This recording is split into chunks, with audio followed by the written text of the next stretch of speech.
this week is David Montgomery. We're going to tell you what to do with that and everything else in your DFS lineups this week. Welcome to the Week 3 edition of the Power Grid. As you can see, we're joined not by Devin Knotts this week, who is taking the week off, but joined by an old friend, Phil. Phil, welcome back. We're happy to have you. And, of course, John Lee, Mr. Tip and Pick. Phil, we'll get to you and hear some of your great analysis later in the show, but I'd like to kick it to John, as we always do, and start with Vegas this week. And this week, I will not forget our single game picks, which we will get to right after John breaks down the slate for us with his Vegas value chart. Go ahead, John. Yeah, it's a nice week. Last week, I don't know if I didn't know that schedules were made ahead of time, I would have scratched my head. Maybe the NFL schedulers were listening to us, because I lamented last week about how all the best high-scoring games were always on prime time and off the main slate. And lo and behold, they put some trash games on Monday night. And sorry, Ryan, but also starting with these Thursday guys. Night. And we got some 50-point games. Detroit going over to Minnesota. Detroit games have been high scoring so far this year. Currently sitting at 52.5 points. Got Josh Allen on the main slate playing against Tua, who blew up the slate last week. That game everybody's going to be on. 52.5 points there. And then Kansas City, you got Patrick Mahomes against Jonathan Taylor and the Colts at 50.5. As far as implied team totals, the top of the list are the aforementioned Vikings. Justin Jefferson obviously had a big week one, but they're almost basically a touchdown home favorite. So maybe there's some reason for some Dalvin Cook love this week. Buffalo's just behind them at 29 points. Then you've got Kansas City, as we mentioned already. The Chargers have 27 implied points. So some interesting some selections or choices that can be made there. It's going to be a high scoring week. That said, we're about to talk about this. I wore a special piece of attire this evening. Anybody who's an OG remembers Draft Street. We'll talk about these sleeves in just a second, but Draft Street was known for those of you who haven't been around for a long time in this space. They were known for really tough pricing. And this week, I mean, DraftKings is as tight as I think I can remember it in 2 or 3 years. I mean, there's zero value this week. And it reminded me of what it was like to build rosters on Draft Street. So I'm wearing this in homage to tight pricing. I think it really creates some interesting cash games, because your cash games are going to be ugly. You're going to consider names like David Montgomery, as Ryan has already said. I don't know. It's I guess I say this a lot, but I love it. It's an interesting week, and Vegas is telling us it's going to be a lot of points scored. So you can better believe 250 points to win the Millie Maker this week based on those Vegas totals. Yeah, and Draft Street is an old shout out, but also I know, John, you did very well on Fantasy Draft in the past. Wasn't that another one? Another now defunct, swallowed up DFS site? The one that I probably did best on was Fantasy Aces. That's now That's the one. That's the one I meant to say. Dang it. See, I haven't been in the space even for as long as John. I haven't really been anywhere for as long as John. Remember, John's the veteran here. So let's go to our single game Vegas picks. Last week, Devin, who's not here, suffered a bad beat. He had Oakland -5.5. We all know how that game went. I believe they were up 20-0. Lost. Another bad beat. Yours truly had Baltimore -3.5. Just a comfy 21-point lead heading into the fourth, and we know how that one ended. And John was the only winner with the Niners -8.5. They very easily covered that spread. So Devin's at 0-2 for the year. John's at 2-0. I'm right in the middle at 1-1. So we've got some picks to make this week. And Phil, I want to start with you. You're new to the segment. We're going to have maybe we'll do it by win percentage, since we're doing a 3-man weave here this year. So we'll have Phil have his own horse in the race here. So who are you starting out with this week, Phil? Yeah, so the one that caught my eye when lines open was Bengals -4.5 against the Jets. That is no longer the line in that game for good reason. It's gotten bet up. But when I first saw that, I said, wait a second. The Bengals were 7-point favorites against Cooper Rush and the Cowboys. The Jets are 2.5 points better than no team, no matter who the quarterback is. And I don't care what happened last week. And believe me, I'm a Jets fan, so you could trust that coming from me. But we're getting a lot of value, I think, with the Bengals. I think that Joe Burrow has some FU to his game this week. I think he's been hearing I think he's been hearing the narrative that he is much to blame for the Bengals' offensive woes, and I think he's going to put his foot on the gas against an inferior opponent.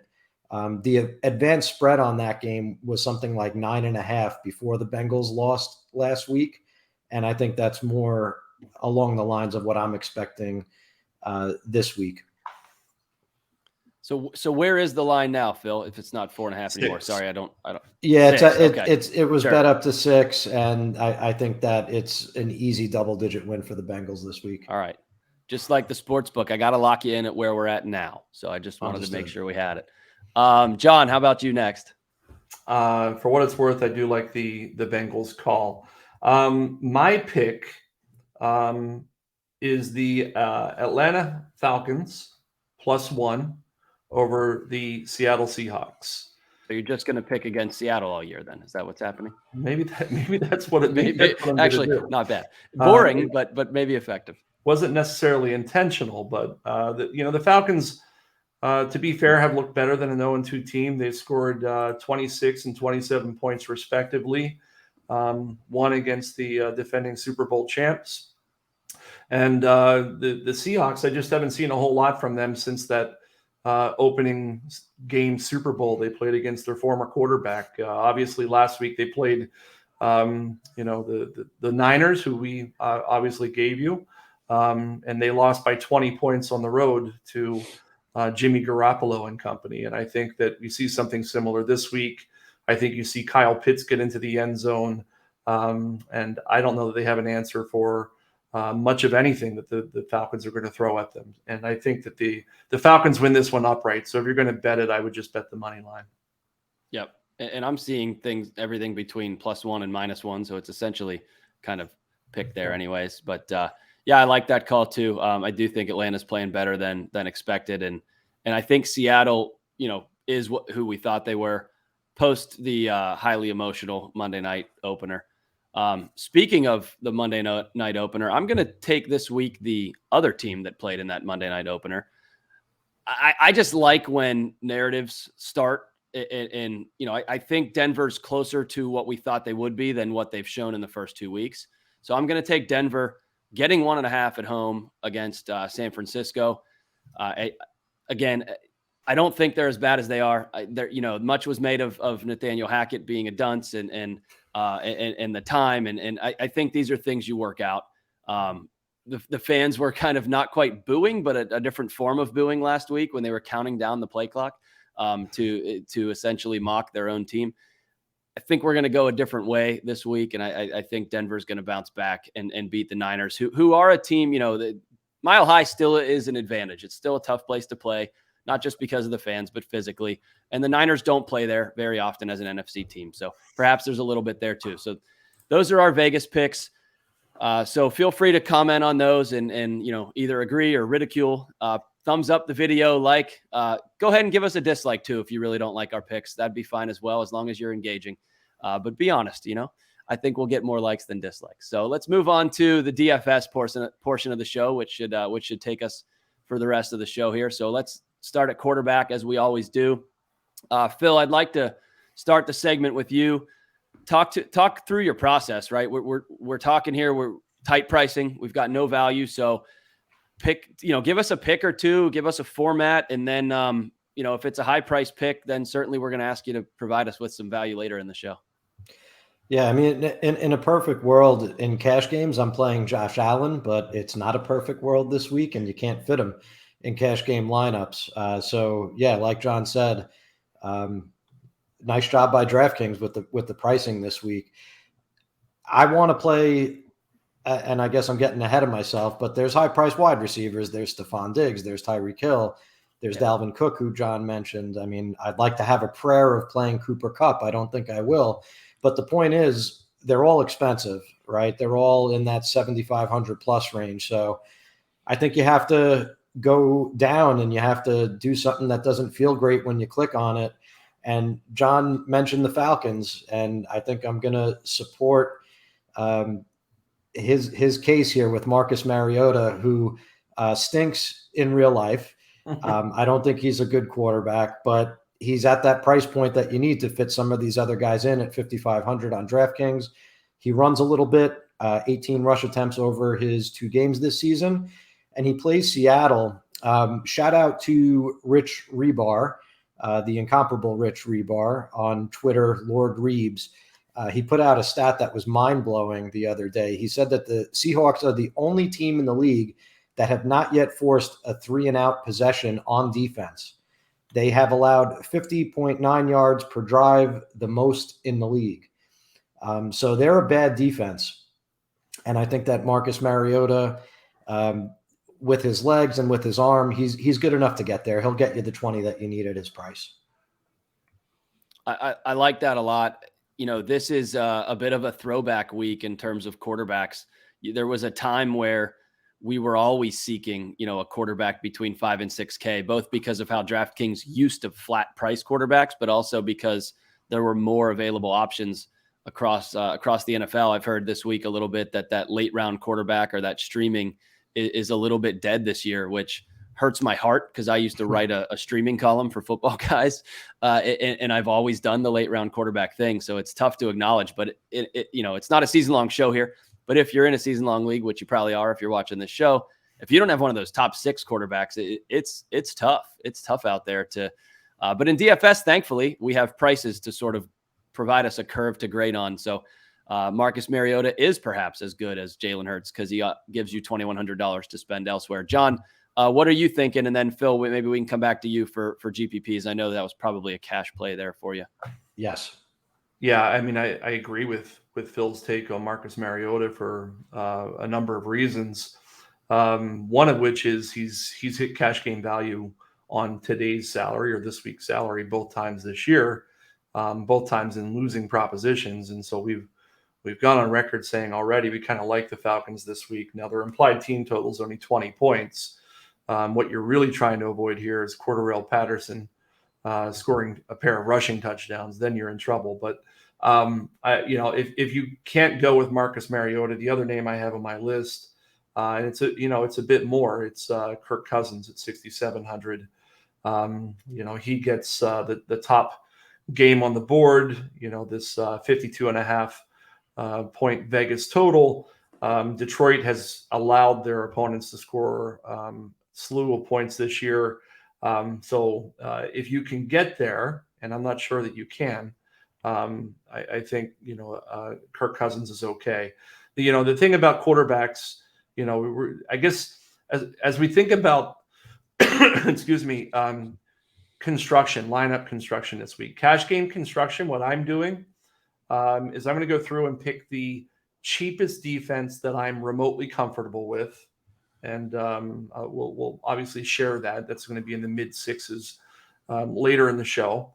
And then I'm doing the same thing with tight ends because those are the most variable scoring positions on the table. And then I'm going to quarterback and probably going to spend down as far as I can for the opposite reason, because quarterbacks actually, even the worst quarterbacks are going to get 30 opportunities to throw the ball or do something with.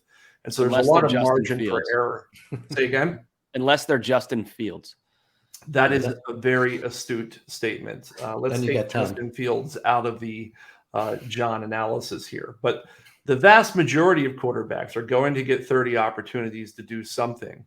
And if you're $5,000, that effectively means they need something, like half a point per opportunity, which is not beyond the realm of expectation, simply because of volume here. So that's the way that I'm approaching cash games, because then you're really going to understand, okay, after you do that, I have X number of dollars per person across the positions where it's going to be expensive this week, and that is at running back and wide receiver. So back to you. Yeah, I totally agree. I think that's the right way to build, especially in cash. We want to pay for opportunities. especially at the running back and wide receiver positions where the delta between the guys who get them and the guys who don't is pretty significant. Phil, how about tournament plays? We can talk stack later in closing thoughts, but if you're picking a quarterback in a tournament, you're picking them for a stack reason. So feel free to shed some light or foreshadow, if you will. Yeah, I've got a couple. The first one should come as no surprise given my pick in the Vegas segment, and that's Joe Burrow. Sure. I think that you could stack Burrow every week with his receivers. Lost in the fact that the Jets came back and actually won a game last week was that they made Jacoby Brissett, who's a career 60% passer. He completed over 80% of his passes last week against the Jets and looked extremely efficient. Like I said, I think Burrow has a chip on his shoulder this week, and I think he's going to keep his foot on the gas the whole time to kind of shove it down the media's throat. A couple other guys that I'm looking at, Justin Herbert. John had mentioned the implied total on the Chargers earlier was pretty high. I think we're going to get a break on his roster percentage this week due to the fact that he's playing through what sounds like a pretty painful injury. But if he's game to suit up, then I'm game to play him because he's got one of the highest weekly ceilings on the slate. And then the other one is Derek Carr, who's not really my style. I'm not really that into pure pocket passers in tournaments because I want some rushing upside. But didn't that Tennessee defense look like really, really bad on Monday night? So maybe I've got some vividness bias there, but I think that the Raiders have the weapons to exploit that defensive matchup. Yeah, and there's also the potential that Carr swings the pendulum back towards week one in terms of I did not throw to Devontae Adams enough in week two, and throwing to Devontae Adams tends to be profitable for his quarterbacks. So that's certainly in play as well. John, is there anybody GPP wise not covered here yet? Two names to add. The first one, Trevor Lawrence in that same game. Sure. That game could go back and forth.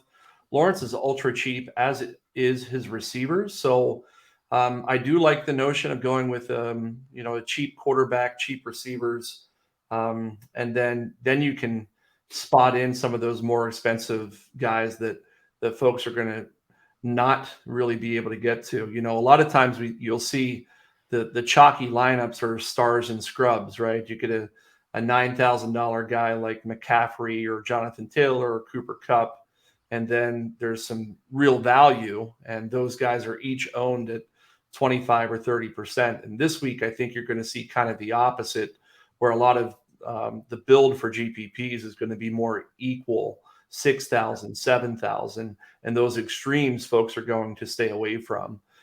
So for that reason, I kind of like Trevor Lawrence this week, coming off of a very efficient game against the Colts. They surprisingly shut out the Colts last week, so he didn't have to do a whole lot. But he threw a pair of touchdowns, scored almost 20 points, and he's only 5,400 this week. The other quarterback I like this week is Matthew Stafford. He's 6,500 against Arizona, and if you look at what Arizona has done, obviously week one everybody was watching that game. They gave up 5 touchdowns to Patrick Mahomes, and last week they gave up a pair of touchdowns to Derek Carr. And to be fair, they shut down Devontae Adams, much to many folks' chagrin. But they, on average, they're giving up over 300 yards per game this year, 3.5 touchdowns. They don't have an interception yet. And you've got Stafford, who's going to go, largely unnoticed. And I think that, Tyler Higbee, we're going to talk about him in a little bit, but I think he's an excellent play this week. And Cooper Kupp is a great play every week if you can fit him in.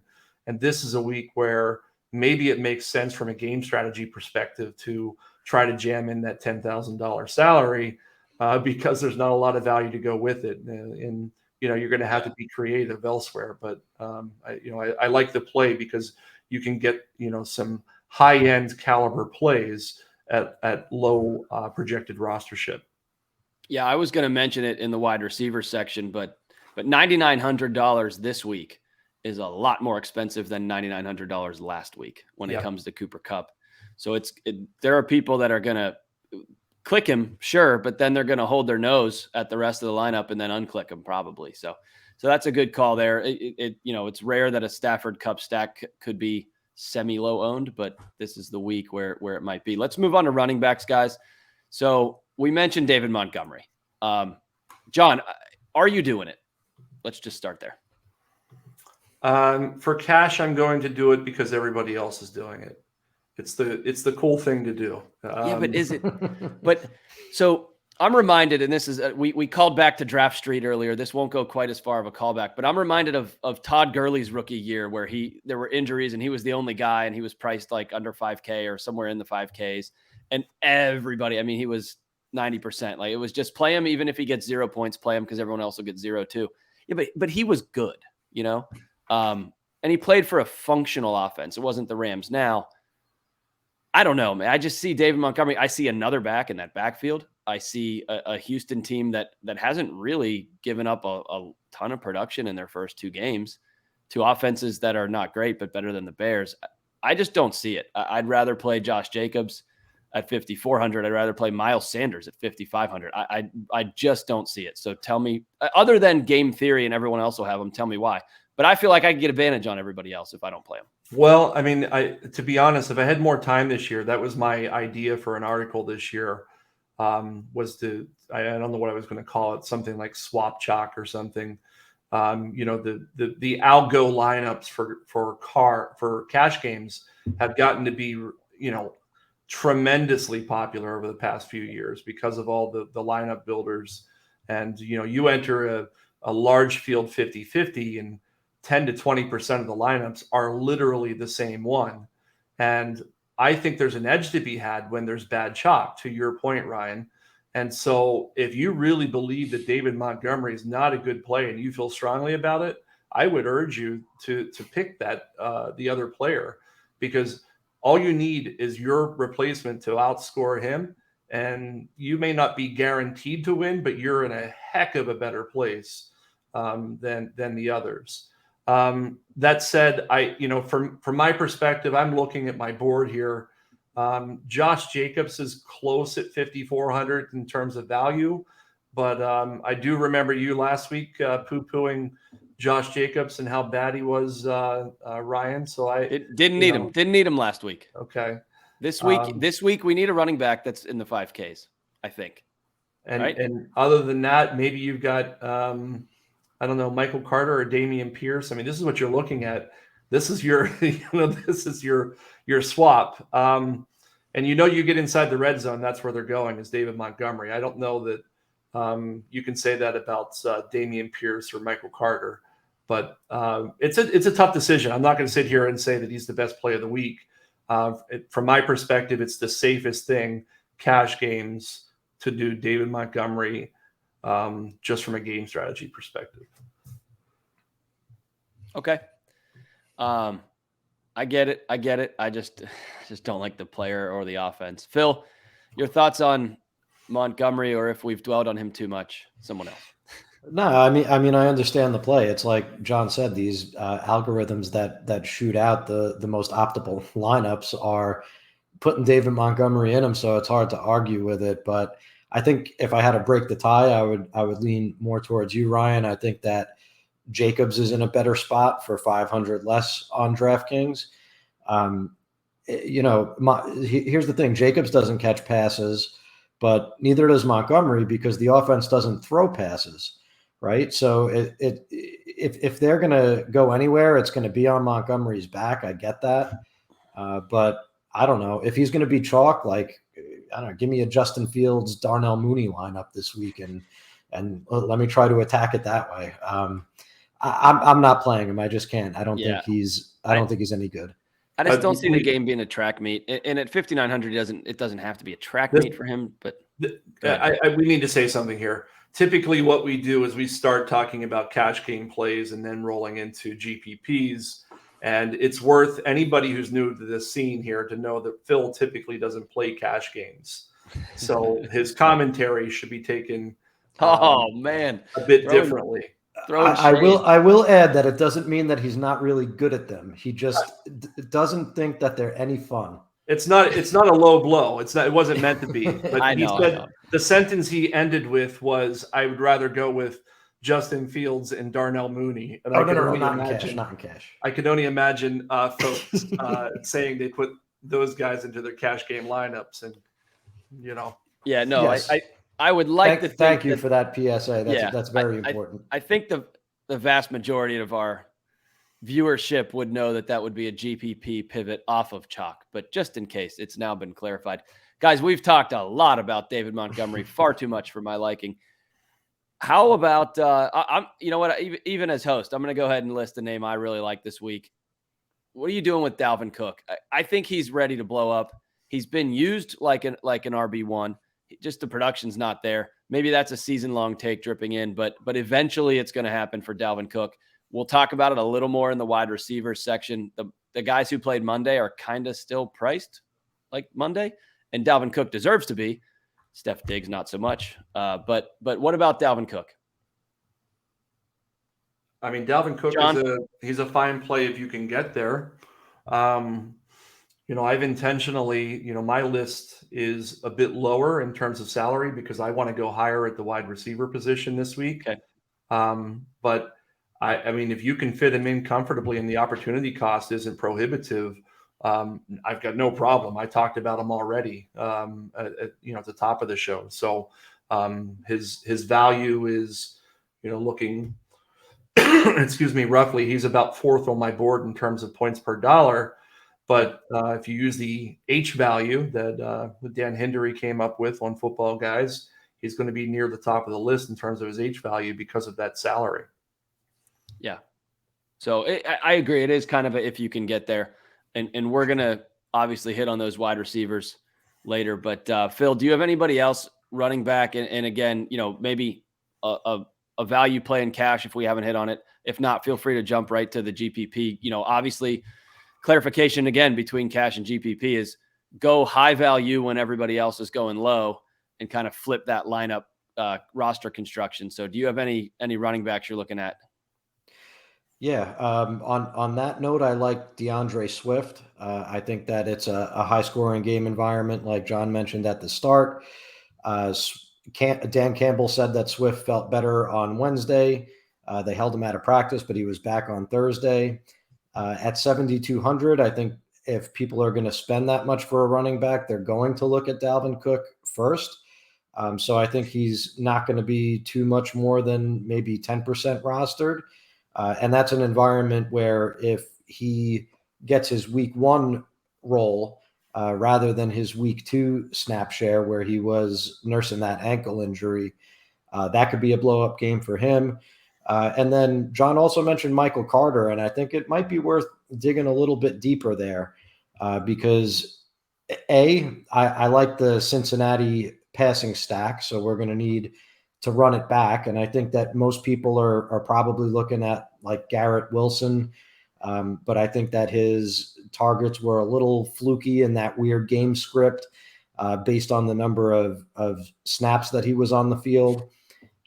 Michael Carter has a 14% target share, really good for a running back. He does split a little bit with Breece Hall, but he plays more snaps and he runs more routes. And that's what I think the Jets are going to be doing this week. If he ends up getting a touchdown, he's plenty good for tournaments. And even if he doesn't, I think he'll get there for cash just on the receptions. Interesting. Okay. I like those. One guy that I looked at, you talked Justin Herbert earlier. A little bit of narrative of he hasn't had a huge snap share, plus Herbert's ribs. Maybe they want to go more conservative, plus their big home favorite. And plus he's still way high dollar and doesn't fit in a good roster construction as Austin Eckler. We've seen Austin Eckler catch 8 balls in a game. We've seen him score touchdowns, both receiving and rushing in the same game.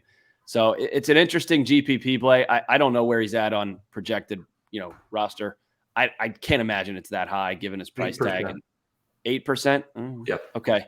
Where's Montgomery, Jacobs? Just for frame of reference for people, John. Yeah, Montgomery's about 21 right now.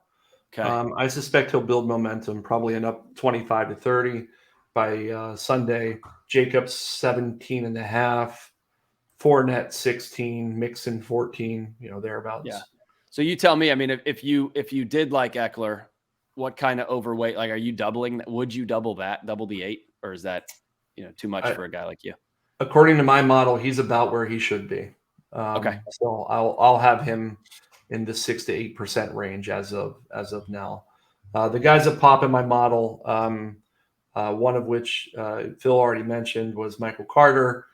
He's got 14 targets in the past 2 weeks. So on DraftKings, that's a big difference. And if they're playing from behind, he's also getting sufficient carries as well to boot.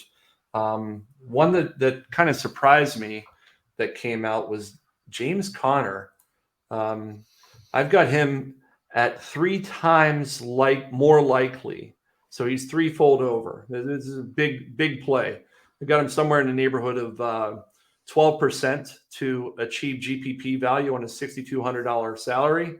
And he's only projected at 4% ownership this week. Obviously they're going up against the Rams.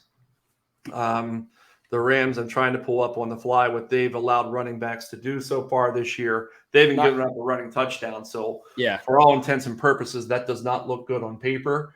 But for whatever reason, my model's calling it out as a strong GPP play. Do we think his ownership or his realistic percent rostered goes up compared to projected when he's announced as likely to play tomorrow? Possibly. Yeah, possibly. Okay. So I don't know. Stay tuned on that. It's I tell you, if he goes off at less than 10%, he's going to be a strong GPP play this week. Okay, good. And I've dropped the ball here hosting wise. We'll talk real quick about injuries at running back, even though I should have started the segment. Christian McCaffrey, DeAndre Swift, the aforementioned James Conner, Leonard Fournette, all limited practice at certain points this week, but they all look fine to play, as does Alvin Kamara. So I guess, subconsciously, that's why we didn't talk about it in the beginning. They all look fine, but just, stay posted.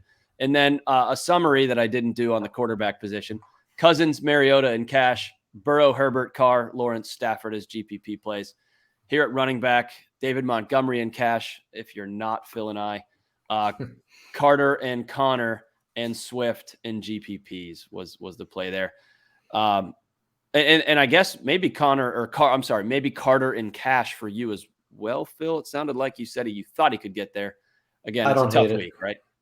I don't hate it. I think the only other guy I'd look at in Cash is maybe Fournette. Yeah, I think he's probably priced, maybe 800 below where he ought to be based on the workloads that he's been getting. So, and especially this week, Tampa Bay might not have any receivers. That's a good segue into the next segment. He's going to be the focal point. He strikes me as a touchdowns are coming guy, and I have a particular team that I sure hope that's true. So let's move on to wide receivers. But before we do, please, if you're not already, subscribe to the series so you can see us crack wise and have fun every week here on the show.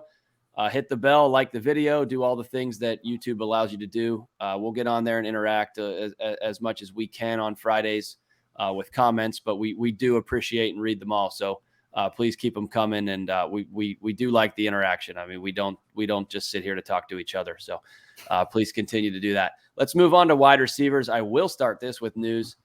Keenan Allen was limited with his hamstring that he suffered in week 1. Looks like he's trending upwards. Gabriel Davis, shout out to UCF, was limited Wednesday and Thursday. He is 100% confident he will play. Michael Pittman, also limited with that quad injury, kept him out last week. They desperately need him back, as we saw last week. It's looking good. Alan Lazard and Sammy Watkins for Green Bay, both limited Wednesday, didn't practice Thursday. Reporters seem to think that's more of a short week type of plan for a couple of veteran guys. And Chris Godwin didn't practice either day. He's just not going to play. He's not ready yet, I don't think. Julio Jones with his knee did not practice Wednesday or Thursday. Does that open up any value at any other wide receiver in Tampa Bay? Phil, I'll start with you. And then I do have a couple other wide receiver storylines, but we'll let you guys get going first. Sure. In cash games, I think that Stefon Diggs might be one of the first names that I want to click on. His near 50-point performance on Monday Night Football is not priced into his $7,700 salary on DraftKings. And the Dolphins have a good defensive backfield, but that didn't stop the Ravens from hitting some big plays downfield on them last week. So he'd be one of the first. I think I also like Christian Kirk. John mentioned Trevor Lawrence. I think Kirk is viable as his top target in both cash and GPPs because I don't think he's going to be tremendously owned. But back-to-back 20-plus point games to open the season, and you're getting a clear number one wide receiver that they're forcing the ball to at barely 6K. If that game does go back and forth, that's a great spot for Kirk. Curtis Samuel is another guy on my list. I think that 5,100 for him is kind of a joke. 20 combined targets, 5 rush attempts, 2 touchdowns over his first 2 games. And there's the potential there for a negative game script that favors the pass or just a high-scoring game. And you asked if any value opens up in Tampa Bay. Brashad Perryman is interesting to me. He's always kind of got, there's the UCF guy, right? I was just going to ask, you guys know where he went to college? Yeah, Perryman, he has a history of doing things when Mike Evans isn't on the field. I mean, I don't know if I'd go there in a cash game, even though it would be great to get a salary saver like that. Yeah. But I think I will have some of him in GPPs for sure. John, how about you? Thanks, Phil. The Perryman thing is interesting because of the legitimacy of his quarterback. I think he could gain a little momentum going into the weekend. Right now, across the industry, he's only about 2% on GPPs, which, GPPs you would think, well, maybe they're not indicative of cash games, but they actually are. Typically, cash game plays are typically double-digit ownership in GPPs. I guess the question is Perryman versus Russell Gage, who comes out higher in my model. Where would you guys stand on that? Gage is $800 more at 4,700. Are you sticking with Perryman versus him, or do you think Gage is the better play there for cash? I think you need the savings this week, and that's why I'd be looking at Perryman. That and Gage has also been injured. These first 2 weeks he's been questionable both times, and it looks like he's struggling through that injury. I feel as though he should have had a big game last week and didn't, but maybe that is a reason to look his way because maybe he's due. I don't know. Well, I just throw it out there as a conversation piece. Doing a little bit of math and continuing on with the cash game lineup construction conversation. If you end up doing the $5,500 quarterback, that being Mariota, somebody in the mid twos for defense, and then my favorite tight end, who's basically a 3K crapper, you end up with about 39,000 left to divide up amongst your running back, wide receiver, flex. So there are 6 positions there. Do a little bit of math, 39,000 divided by 6, you get about 6,500. So that's how I start to look at this. Like if I go above 6,500 by say 500, say I could take a 7K guy. Now I know I need to take a 6K guy at some point to compensate to get that. And I'm doing this math because I love Cooper Kupp. I want Cooper Kupp. The issue is if you take Cooper Kupp at 9,900, he's 3,500 over the 65 that I just mentioned, which means you need a 3K crapper. And there aren't any of those, at least not that I've identified. 3,900, Brashad Perryman. Yeah, so the closest you're going to get is a Brashad Perryman, or a I don't know, maybe a Ben Skoralnik or something. But this is the opportunity cost to grab Cooper Kupp. But the guy has been, he's been so good for so long. He's averaging 35 points this year against Atlanta and Buffalo. And Buffalo, I'd argue, has one of the better secondaries in the league. So I'm going to try to get there. And the question is, who are you going to mix up with him? it's difficult. The guys that we're talking about, I think, are the names that are most prominent. I think you could throw Marvin Jones Jr. in there at 4,100 as well. But aside from Cooper Kupp, which is a decision that you, the listener, is going to have to make, Stefon Diggs at 7,700 is interesting, coming off that 3-touchdown game. I want to come back to him, throw a question back to you guys. Brandon Cooks, Houston going up against Chicago. He's basically that offense right now. There's just not much else there to like. And then T. Higgins going up against the Jets at 6,100. You got the 1A, 1B option there, Jamar Chase, T. Higgins. I'll take T. Higgins at about a 20% discount. But Devin would be so proud. Yeah, he would be. Shout out to Devin tonight. I hope he listens. He won't. So Diggs is an interesting conversation. So he's coming off a 3-touchdown week. I'm looking at my model right now. He, as of tonight, is the receiver most likely to achieve GPP value on his salary across the board. But he's going to get some pretty tough coverage there in Miami. Are we fading him in GPPs? I think he's safe for cash just because of who he is. But what do you think, Phil? You're always thinking about matchups and that kind of stuff as well. Excuse me. Yeah, I think Stefon Diggs is good enough that he supersedes whatever cornerback is trying to cover him. And where else are you going to play a Buffalo stack butt in tournaments? I mean, they are that game deserves to be the highest rostered game, the highest rostered game stack on the slate this week. So I think I'm going to have a fair amount of them, probably even with the field, somewhere in the 20% range. So how long has Xavier Howard been down there in Miami? I would say at least 4 or 5 years, something like that. Long? Okay, because last year in the 2 games against Miami, he had a total of 9 catches for 100 yards and 2 touchdowns, which isn't going to pay off that 77 salary. No. The year prior, however, he had a big game: 8, 153 and 1, and 7 and 76. So the game is there, I guess. It's just a matter of whether or not you think he has. I'm going to trust good offense over good defense, and especially in this league. Offense is the proactive force. Defense is the reactive force. All the rules are slanted towards offense.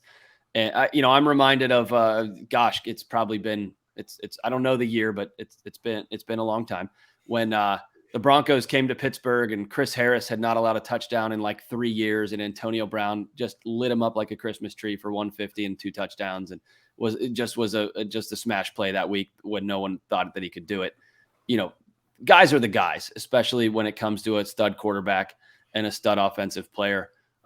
They are on the road, not at home. I was just about to say, especially when they're at home, and I caught myself, but I'm trusting offense over defense when it comes to a matchup like that.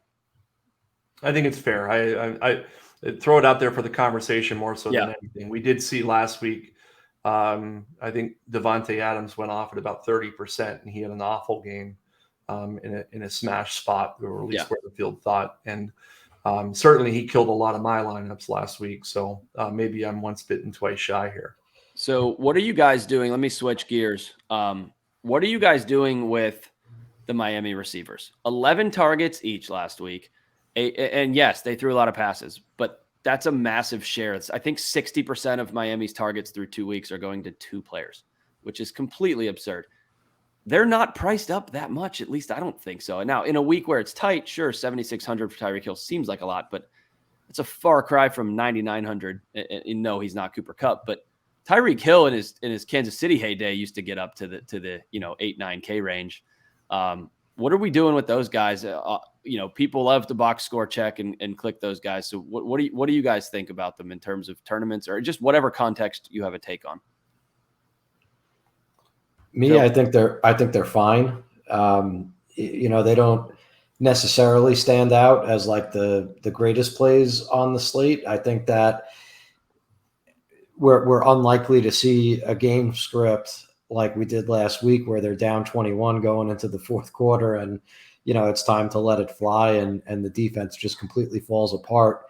That said, they are throwing at a high rate, over expectation, and they're fine. To me, they're all fine plays who I'm probably going to go even with the field with in my GPP lineups, but it's not like I'm looking to them as core plays or certainly not for leverage, because I think that after last week, they're both going to be pretty popular. Okay, fair enough. Anything else, John? I mean, that's basically where I'm at with them. As of tonight, they're both good plays in my model, but that assumes Tyreek at 11% and Jalen Waddle at 7%, and I don't see them going off at that. I mean, people are going to remember last week. Recency bias always plays into, the folks that start building lineups over the weekend. Those numbers are going to go up, and at that point, I'm going to come off of them a bit more.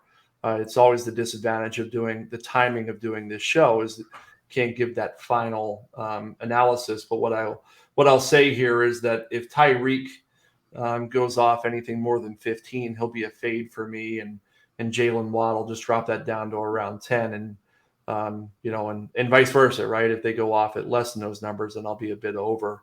Is typically how that'll work. Okay, very good. Before we move on to tight ends, just wanted to remind everyone to check out footballguys.com/DFS.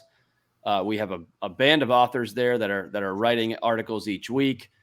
They include Devin, who is not here tonight, of course, but he champions our DFS efforts. We have percent roster projections, matchups, passing and rushing matchups each week. We have a single lineup builder. We have a multi lineup builder for GPP guys like the two that I'm here with on screen at the moment. So please check us out. We have monthly subscriptions, this is the first year that we have done such a thing. So for DFS folks that maybe just want to dip their toe in the water here and see how it goes, that's a wonderful option. And I promise you the content is good and plentiful. So let's move on to tight ends. I think the biggest and perhaps only injury issue here is George Kittle, who was limited practice the last couple of days, appears to be trending up, did seem kind of truly questionable last Sunday. One of those, maybe if it were a playoff games, he would have gone type of situations.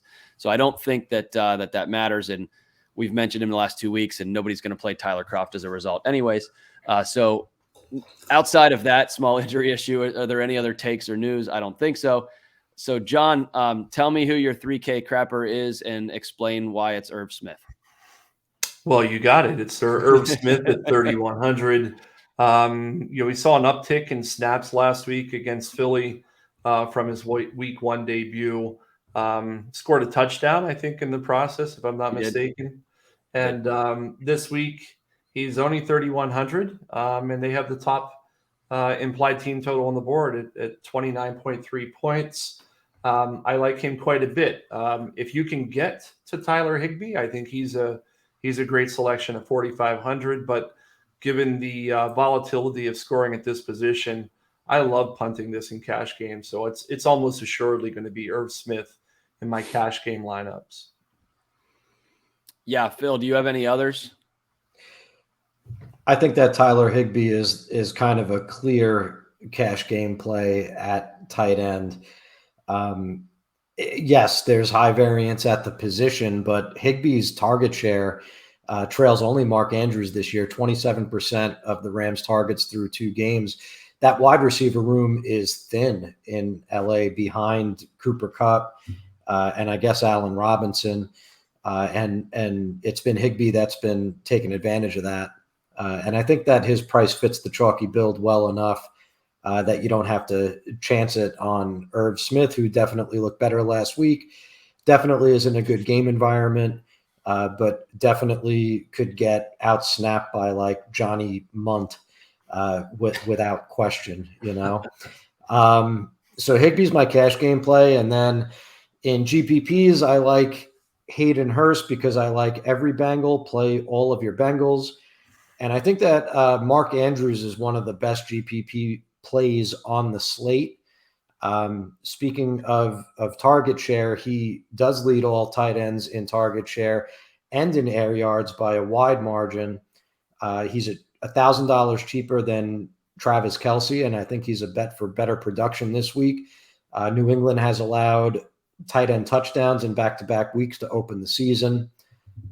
Really like the play there because I don't think that anybody is spending up at tight end this week. Yeah, that's a great call as well. I think just from a construction standpoint, absolutely the way to go. And so, John, do you have any other GPP plays at tight end aside from kind of a lineup roster construction leverage standpoint?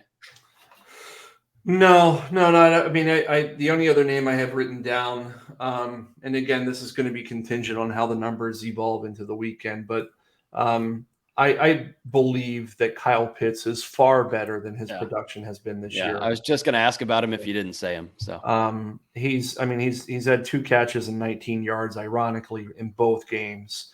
They didn't spend, what was it, like the 8th pick overall or 6th pick overall I think it was earlier than that. Yeah, there you go. I mean, it was a top 10, top 5 pick to throw the ball at him twice. I mean, it maybe it's a matter of getting a bit of finding a groove with Marcus Mariota, but at some point this guy is basically their wide receiver 1 or 1A to Drake London. I've got them at 2. He's at 2% right now, 2% ownership. And the guy is far too talented to be at 2%. Yeah. And so I think he's a really strong GPP play. His price has come down to 4,800. We talked about the Falcons in this show enough. The Marcus Mariota, you could even go double stack Kyle Pitts, Drake London, and run it back with a big guy like DK Metcalf, and you've got a really low end stack. Nobody's touching that. That has all the upside in the world, though. There's a lot of upside in that stack. Yeah. The Pitts thing is crazy. Season long owners are just ripping their hair out. He was, by the way, the 4th overall pick, highest ever for a tight end. There you go. So completely just really weird usage. Now he is running a lot of routes. He is playing a lot of snaps. Some say it's just a Marcus Mariota limitation thing, but eventually, you got to hope the squeaky wheel will get the grease there. What are you guys doing with someone like TJ Hawkinson? We've mentioned we've mentioned the Detroit Minnesota game. That's going to be probably the best game environment, easy for me to say, of this week. But he appears to potentially be higher rostered because of it. So what are we doing there? Any interest at all? Just play, fade, none? What are we doing? Phil?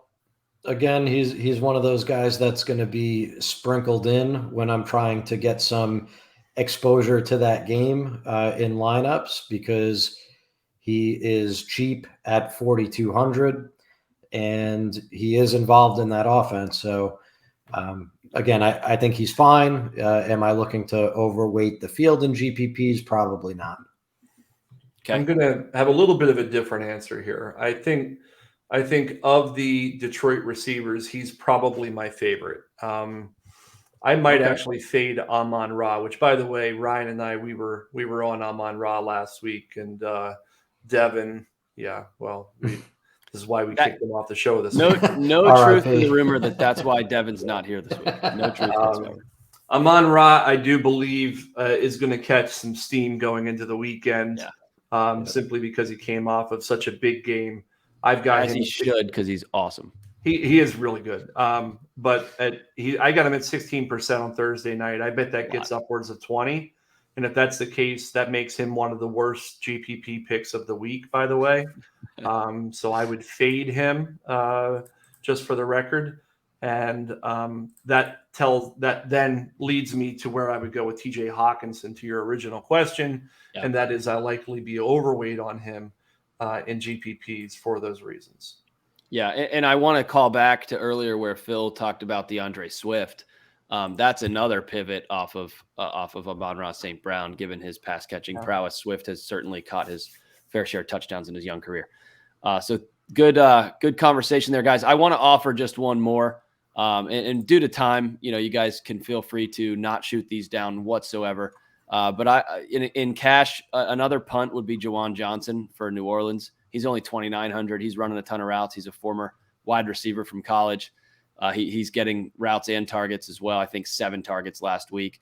And then, I don't know percent rostered exactly, but we've mentioned guys around him, but haven't mentioned Dawson Knox, Xavier Howard, and Steph Diggs, John mentioned. So Buffalo doesn't run the ball, as we know. So who else are they throwing it to? Dawson Knox hasn't really popped this year, but we know he had a fantastic year last year. So that's another name to not forget. Let's go ahead and move on to defenses. John, let's start with you. You talked about needing to spend down here. So who is the cheapest defense you are most comfortable with? And I won't even try to guess this one. Yeah, it's not pretty this week. I mean, everything last week was around the Bengals 2,200 against the Cowboys, which, by the way, we called that as well, and to do a little victory lap there in terms of fading them. We said if they get to be too popular heading into the weekend, fade them in GPPs. They got to be 40% in the Millie Maker for a defense, which was ridiculous. The least sharp thing ever. So this week, the defense that I'll be going with is the Houston Texans against Chicago. We talked about how bad that defense is, or that offense is, and I have zero problem putting the defense against the running back that I will have in that same lineup. Yeah. But at 2,600, that's the defense I want to go with. And if you need an alternative, I think the Eagles against their former quarterback Carson Wentz at 2,900 is an acceptable substitute. But there's not a whole lot to like at this position this week. Yeah, I'm going to go ahead and Phil, I'll sorry, I got to cut you off, but we'll get to you. I'm going to go ahead and actually, because John, you like Atlanta so much, I'm going to go against that and say Seattle versus Atlanta as well. Only 2,700 at home. We know that team steps up when they play in that stadium. So that's one that I wouldn't be scared of, especially in GPPs. If Houston or another cheap one does catch some steam, I don't know that anybody's willing to play any Seahawks, even the defense. So that kind of jumped to me here just while looking. Phil, any thoughts? Yeah, I think that I've got the Cardinals as the best value at defense on the slate, which is, I guess, counterintuitive because they're playing against the Rams. But Matthew Stafford has thrown 5 interceptions through 2 games so far. So I think that even if the Rams put up a pretty good number on them, which they might, that offensive line has been struggling, and Stafford has always been known to let it fly and throw some picks. Playing at home, I could definitely see the Cardinals getting there at only 2,400. Yeah, that's a good call. Stafford has been known to throw it to the guys in the other colored shirts, so nothing wrong with that. Guys, let's move on to final thoughts. And I wrote here halfway through the show, I wrote stacks. We did talk a couple stacks during the receiver section, of course, but let's talk stacks. If you have one, or if you just have a general strategy thought or someone we didn't leave out. Phil told us before the show, before we pressed record, that John, Devin, and I waited way too long to talk about Javonte Williams last week, and that he deserved to be talked about earlier. So, Phil, if there's anyone we left out, feel free to include that in your final thoughts, whatever you want to do. Let's kick it to you, Phil, first. Sure. I've got one of each. The guy who was left out of our conversation this week was Justin Jefferson. Okay, we're seeing big time ownership settle around. I think it will settle around Diggs, Tyreek Hill, Amon-Ra St. Brown, like John said, is going to get up there. They're all in the 7K range, and everybody who's looking to spend more than that is going all the way up to Cooper Kupp.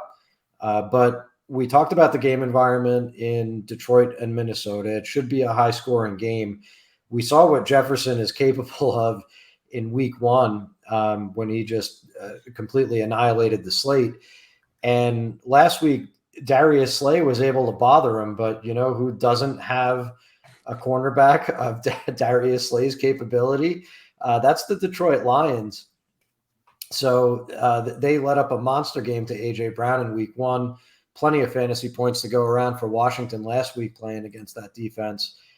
So I really do think that Justin Jefferson in tournaments is a way that I'm going to be looking. I'll probably end up overweight, provided some value opens up so that, I'm not looking at guys that are giving me zeros in the rest of my lineup because he is 9,300. And then the stack, again, I don't think we talked too much about KC Indy, except at the beginning to say that it was one of 3 games that's over 50 points on the over-under. It's Indy's home opener. There's lots of interesting ways that you could stack it because you kind of never know where Patrick Mahomes is going to go from week to week in the absence of Tyreek Hill.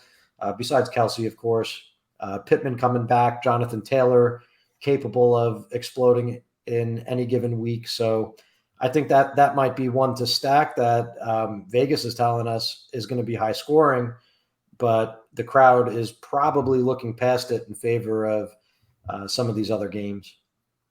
Yeah, it's a good point. I think you could look at Kansas City's box score from last Thursday and see that nobody caught more than I think it was like 5 balls. And then you just don't know who to stack, right? But that'll drive percent roster down. So, pick one, hope it hits, and that's GPP life, right? So that's a good call there. I like that. John, how about you to close us out? Yeah, a couple thoughts. In terms of stack that I like this week, let's go with that. Let's go back to that LA Rams stack. We'll go with Matt Stafford.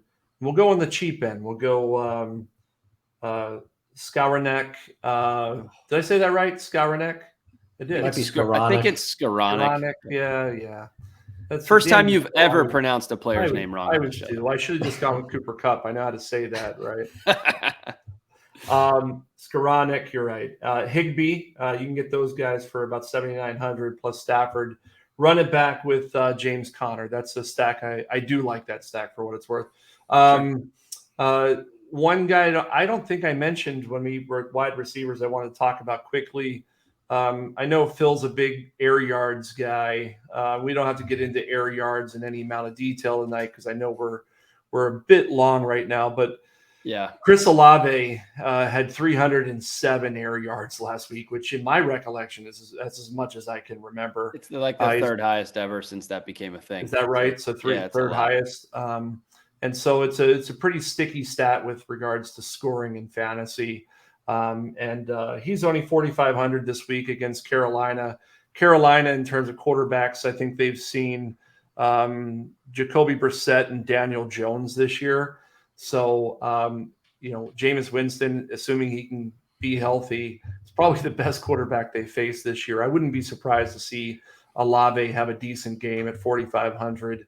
And then the last thing I want to say is this jersey, I'm never wearing it again because I hate the sleeves. I don't know if you can see them, but they have like you're gonna have pinched arms. Yeah. It's like it's a mixture between Seinfeld's pirate shirt and the puffy shirt, a German beer wench. It's the absolute worst. It's a good thing none of us are. It's a good thing a close talker didn't ask you to wear that jersey tonight. Well, I thank you for bringing up Chris Olave because I was going to in the receiver section, but we were running long. So thanks for making us run long instead of me. So that's what I'm here for. But that said, I think the people enjoy it. So what's 1 hour and 3 minutes on a 55-minute target? It's just 8 more minutes of goodness, right? Yeah, so with that said, we will finally come to a close. Hopefully you've enjoyed the show tonight as you do every week. Please check out the content at footballguys.com. And on behalf of Phil, welcome back, Phil, and John Lee, I'm Ryan Hester. Thanks for joining us tonight, and thanks for being a football guy.